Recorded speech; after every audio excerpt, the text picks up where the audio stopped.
여러분의 세계에 밤낮의 구분이 있는지 모르겠지만 아무튼 좋은 아침, 점심, 저녁입니다. 전 여러분의 친구 뺨이에요. 은하탐구생활 청취자 여러분 반갑습니다. 이제 매 회마다 우주에서 온 신비한 인물들을 소개해드릴 건데요. 오늘의 주인공은 야릴로 6 출신입니다. 바로 하층구역의 수호자, 동분서주한 보랏빛 기사, 두더지파가 가장 사랑하는 숨겨진 영웅. 이 호칭들은 다 뭘까요? 제레씨입니다.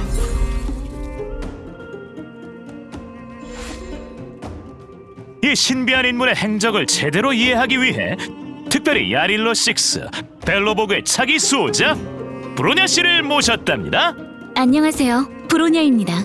그럼 바로 본론으로 들어갈까요? 브로냐 씨, 오늘의 주인공을 소개해 주시죠.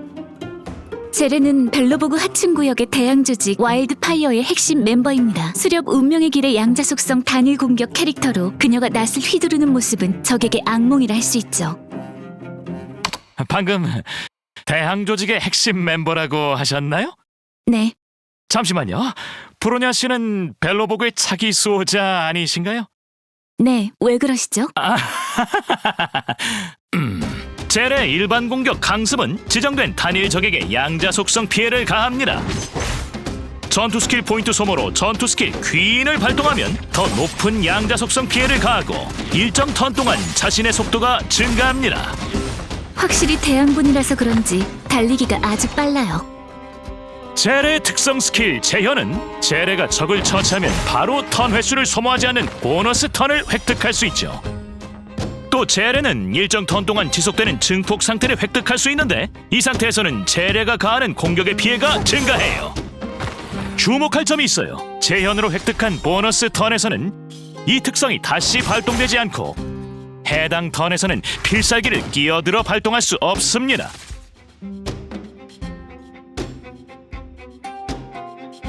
와일드파이어의 핵심 멤버인 젤레에게 행방을 감추는 일은 식은 죽 먹기랍니다.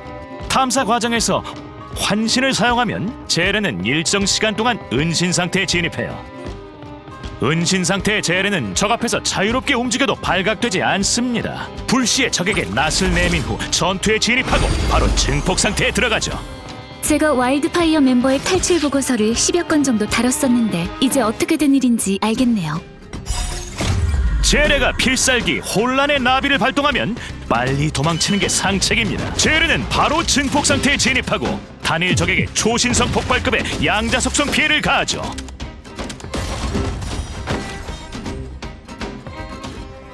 오호! 우리의 실버메인 처리대가 곤란에 처한 것 같은데요? 누가 곤란에 빠진 건지 모르니 가보죠. 실버메인 처리대 전사들이여, 패배란 없다. 우리 젤레 선수가 고민에 빠졌네요. 대적하고 있는 3명의 실버메인 처리대 가운데 2명의 HP가 간당간당합니다. 젤레 선수가 움직입니다. 실버메인 처리대 1명을 처치하더니 지체하지 않고 바로 다음 사람을 공격하는군요. 적의 HP를 낮추는데 성공했습니다. 실전에서 HP가 낮은 적은 최대한 제레에게 맡기거나 적당한 때에 제레의 필살기를 발동해 적을 쓸어버려야 해요. 그래야 제레의 특성 재현을 활용해 여러 번 행동할 수 있죠. 대체 누구 편이신가요? 젤레 선수! 적에게 숨 돌릴 틈도 안 주는군요. 바로 필살기 혼란의 나비를 발동해 적을 1명 처치했습니다. 덕분에 재행동 기회를 획득하고 그녀의 손에서 춤추는 낫은 사신처럼 적을 쓸어버리네요. 최후의 일격, 모든 상황을 정리하고 퇴근입니다. 잠시만요. 잠시 긴급 공지가 있습니다. 벨로보그의 수호자 쿠쿠리아님께서 와일드파이어 멤버의 소개 내용과 실버메인 처리대와의 전투 장면에 대해 강력히 항의하시네요. 브로냐 씨, 차기 수호자 아니셨나요?